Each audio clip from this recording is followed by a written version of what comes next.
যারা ভাবছিলেন যে এই যৌথ অভিযানের টার্গেট শুধুমাত্র আওয়ামী লীগ, যুবলীগ, ছাত্রলীগের মধ্যে উৎপেতে থাকা সন্ত্রাসীরা, তবে আপনারা ভুল করছেন।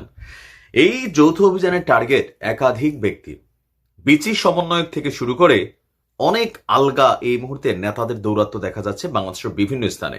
বিচি সমন্বয়ক বলতে আমরা বোঝাচ্ছি মূলধারার সমন্বয়কদের বাহিরে একটা টিম আমরা দেখছি এলাকায়, লোকাল এরিয়াতে বউ জামাইয়ের ঝগড়া, ভাই ভাইয়ের ক্ষেত নিয়ে ঝামেলা, তারপর হচ্ছে ধরেন দোকানে কে বাকি খাইছে, কে টাকা দেয় নাই, কার দোকানটা বন্ধ থাকবে খোলা থাকবে, এই ধরনের কিছু বিচি নেতা কিছু লোকাল পলিটিশিয়ানদের সাথে মিলে যে ভূমিকা রাখছেন, বিভিন্ন জায়গায় স্কুলে কলেজে আপনার শিক্ষকদের সাথে যে জোরপূর্বক পদত্যাগ করাচ্ছেন, এর পাশাপাশি বিভিন্ন প্রতিষ্ঠানকে ঘেরাও করছেন নিজের মামার বাড়ি মনে করে, যে কোনো জায়গায় ঢুকে যাচ্ছেন।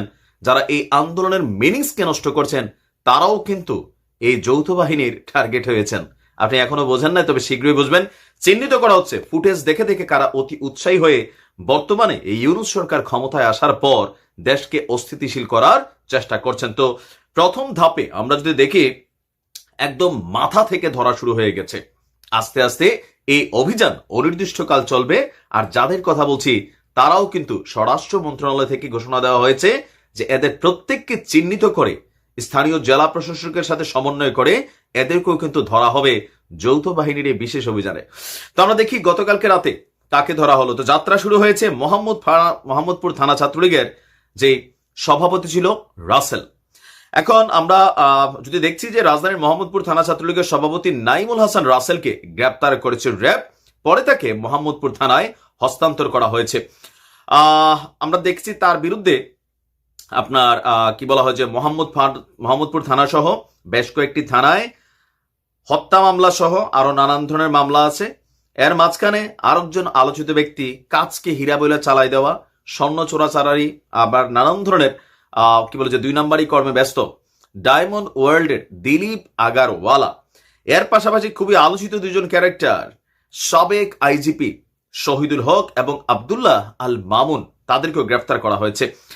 এর মধ্যে আপনার সাবেক আইজিপি শহীদুল হক, তিনার একটা বক্তব্য কয়েকদিন আগে খুবই ভাইরাল হয়েছিল যে কিভাবে হেফাজত ইসলামের সেই রাতে তিনি নিজে ভূমিকা রেখে সেখানে নানান ধরনের ঘটনা ঘটিয়েছিলেন। তার একটা ভিডিও ফুটেজ ইতিমধ্যে সোশ্যাল মিডিয়াতে ভাইরাল। বেসিক্যালি ওই ইস্যুটাকে কেন্দ্র করে তিনি গ্রেপ্তার হয়েছেন। আর সাবেক আইজিপি বৈষম্য বিরোধী ছাত্র আন্দোলনের নেতৃত্ব যখন পুলিশ দিয়েছিল, মানে এই দমন পীড়নের, সেখানেও সাবেক এই আইজিপির ভূমিকা নিয়ে তো আর নতুন কোনো বক্তব্য দিতে হবে না। দিবাগত রাতে আব্দুল্লাহ মামুনকে এবং শহীদুলকে উত্তরা থেকে গ্রেফতার করেছে আমাদের আইন শৃঙ্খলা বাহিনী, এবং ছাত্র আন্দোলনে তাদের কি ভূমিকা ছিল এই বিষয়ে জানতে চাওয়া হবে। আর এই মুহূর্তে আমরা যদি দেখি ডিবি হেফাজতে আপনার আছেন তারা। এছাড়াও গতকালকে বাংলাদেশের বিভিন্ন জায়গায় বিভিন্ন ধরনের সন্ত্রাসী, চোরাকারবারি, বিশেষ করে যাদের হাতে অস্ত্রগুলো আটক আছে, প্রায় 6,000 অস্ত্র এখনো পুলিশের লুট হওয়া, যেগুলো মানুষের কাছে আছে। এখন কেন এই যৌথ অভিযানেরটা প্রয়োজন হলো?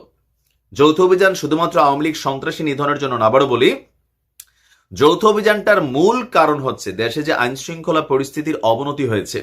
আর এই অবনতির পিছনে একটা প্রধান অংশ হচ্ছে বাংলাদেশের বিভিন্ন থানাতে যেই অভিযান চলেছে, জ্বালাও পোড়াও ঘটেছে, পুলিশের গাড়িতে আগুন দেওয়া হয়েছে, যারা কারাগার ভেঙেছেন, ইভেন থানা থেকে যারা অস্ত্রগুলোকে লুটপাট করেছেন তাদেরকে স্পেসিফিকলি ধরা হচ্ছে গোয়েন্দা তথ্যের সাথে সমন্বয় করে। এর পাশাপাশি যাদের কাছে সরকারি লাইসেন্সকৃত অস্ত্র ছিল, এই অস্ত্রগুলো ছাত্র আন্দোলনের সময় অনেকে প্রকাশ্যে ব্যবহার করেছেন, নিজেদের মধ্যে দলীয় কোন্দলে ব্যবহার করেছেন। যেহেতু এগুলো সবগুলোর লাইসেন্স ক্যান্সেল করে দেওয়া হয়েছে, সেই ক্যান্সেল করা লাইসেন্সের যে অস্ত্রগুলো যারা থানাতে 3 তারিখ পর্যন্ত জমা দেয়নি, তাদের প্রত্যেকের বিরুদ্ধে অভিযান চলবে। আর এই অভিযানটার পাশাপাশি ভিডিও শুরুতে যেমন আমি বলেছিলাম, এই যৌথ অভিযানের আরেকটা বিশেষ টার্গেট হচ্ছে আইন শৃঙ্খলা বাহিনীকে ব্যালেন্স করা। এখন আইন শৃঙ্খলা বাহিনী ইমব্যালেন্স, কারণ বাংলাদেশের বিভিন্ন জায়গায় মূল সমন্বয়কদের পরিচয় বা নামটাম প্রকাশ করে বা নাম পদবি ব্যবহার করে লোকাল এরিয়াতে যে মিনি বা বিচি সমন্বয়করা, নাক টিপলে দুধ বের হবে, এলাকার 5 জন পলিটিশিয়ান এদেরকে তাল দিছে, এরা দৌড়ে একজন শিক্ষকের সাথে বেয়াদবি শুরু করছে, এরা গিয়া দোকানে দোকানে ঝামেলা পাকানো শুরু করছে। অনেক জায়গায় এমন ঘটনা কিন্তু ঘটছে। ছোট সমন্বয়ক, বড় সমন্বয়ক, গ্রুপিং করে মারামারি চলছে ইউনিভার্সিটিগুলোতে। বেশ কিছু জায়গায় গতকালকে আপনারা দেখেছেন বরিশালে বিভিন্ন তাণ্ডব চলেছে। তো এগুলোতে হচ্ছে কি, সাধারণ জনজীবন বিপর্যস্ত হয়েছে, পুলিশ কাজ করতে পারছে না, ভয় পাচ্ছে। স্থানীয়ভাবে জোরপূর্বক বিভিন্ন ধরনের মামলার যে ইস্যুগুলো সেগুলোকে রোজু করা হচ্ছে। স্বরাষ্ট্র মন্ত্রণালয় থেকে স্পষ্ট ঘোষণা দেওয়া হয়েছে, যার তার বিরুদ্ধে যে মামলা দিচ্ছেন, আপনি যদি মনে করেন তাকে মামলা দিয়ে গ্রেপ্তার করা হবে, তাহলে আপনি বোকার স্বর্গে বসবাস করছেন। স্বরাষ্ট্র মন্ত্রণালয় তারা গতকালকে একটা বিশেষ প্রজ্ঞাপন জারি করা হয়েছে। মামলা হলেই গ্রেপ্তার না, আগের দিন শেষ। আমরা যে নতুন বাংলাদেশ দেখছি, আগের যে 53 বছর যমকের নামে মামলা হয়েছে, পুলিশ গিয়ে ঠাস করে তারা গ্রেপ্তার করে ফেলতেছে, এই সিস্টেমটাই বন্ধ হতে যাচ্ছে। কারণ এখন বৈষম্য বিরোধী যে বাংলাদেশ তৈরি করতে যাচ্ছি, সেখানে প্রত্যেকটা নাগরিক সমতা থাকবে।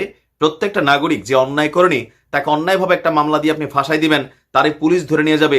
এই বাংলাদেশে কিন্তু আমাদের বর্তমান যে অন্তর্বর্তীকালীন সরকার আছে তারা চাচ্ছে না। মামলার ব্যাপারে সুস্পষ্টভাবে তারা বলেছে, বাংলাদেশের বিভিন্ন জায়গায় লোকাল পলিটিশিয়ানরা, বিশেষ করে এটা বিএনপি নেতাকর্মীরা করছে, জোরপূর্বক অনেক ভালো ভালো আওয়ামী লীগের মানুষকেও এই মামলার মধ্যে ঢুকিয়ে দিচ্ছে।